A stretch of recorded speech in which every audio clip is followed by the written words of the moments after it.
an underground stream. And the underground stream is in the spirit world, where there is a being called Satan who hates Jesus, who hates Christians.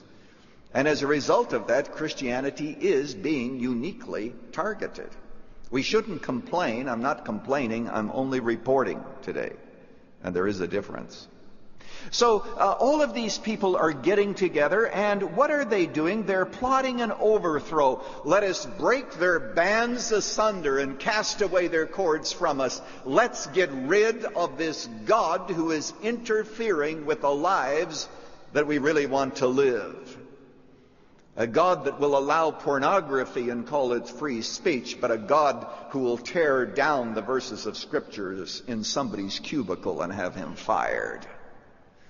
Let us break their bands asunder. Let us cast away their cords from us. They might not even know that they're taking on the God of the universe, but that's what lies behind their rebellion. Let's take, for example, the issue of evolution, atheistic evolution. Have you ever thought of how difficult it is to believe in atheistic evolution? Edward Tyron, who was a physicist, says that he thinks that the worlds created themselves. The earth created itself out of nothing. Excuse me? That at one time there was nothing, and then suddenly, with no personality involved, with no God, there was something, and you have this whole order of arrangement, and you have the stars and the planets that run with such incredible precision that we set our watches by them, and it all came from nothing, when we all know that from nothing, nothing comes unless God speaks. Are you telling me that nothing times nobody equals everything? Is that what you're really saying? Wasn't it Carl Sagan who said that the entire universe was all in one single atom?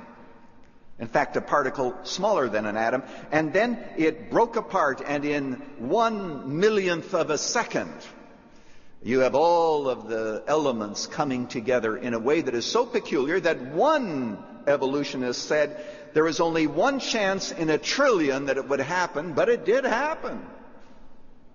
You know what he's saying? There's only one chance in 1,000,000,000,000 that what I believe is right. The other possibility is that God intervened. Why is it that intelligent design, which is so powerful and which has demonstrated that atheistic evolution is not only improbable but absolutely, totally impossible, why can't it even be taught in schools? Well, I think Julian Huxley really let the cat out of the bag. Some time ago in an interview, he said, the reason we accepted Darwinism, even without proof, is because we didn't want God to interfere with our sexual mores. That's the reason we don't want God. We do our own thing. Let us break his bands asunder. Let us cast his cords from us, and let us be really, truly, radically free to commit any sin that we want and to live any way that we do. We don't want God. That's the voice of the nations. It's a voice of rebellion. Well, in the next 3 verses, you have the voice of God the Father. He's got something to say. It says in verse 4, he who sits in the heavens laughs. The Lord holds them in derision. Then will he speak to them in his wrath and terrify them in his fury, saying, as for me, I have set my king on Zion, my holy hill.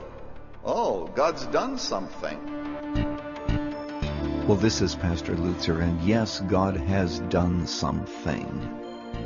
Today, everyone wants to take Jesus Christ and blend him in with other religions and other gurus and teachers.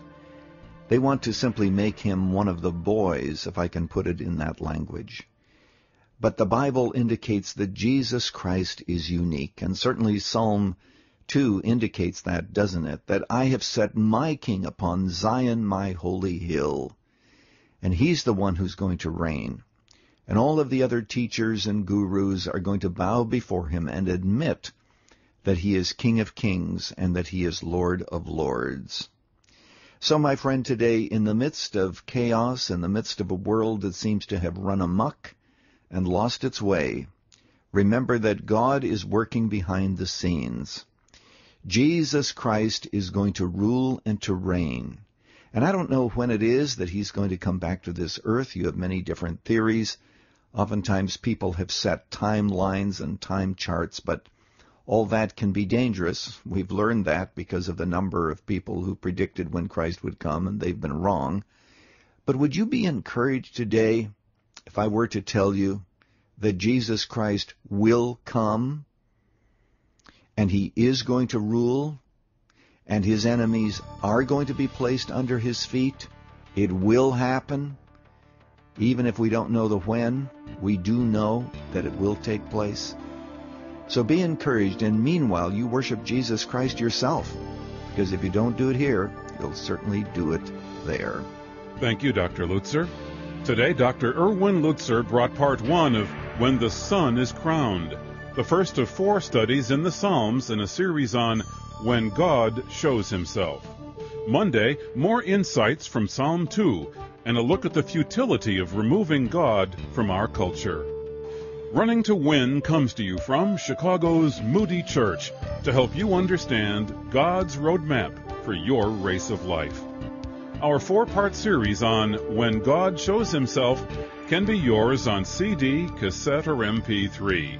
For full information, call toll-free at 1-800-215-5001. That's 1-800-215-5001. Ask about When God Shows Himself. Visit our website at runningtowin.org, and don't forget, Running to Win is supported by listeners like you. This is Dave McAllister. Join us Monday for our next Running to Win.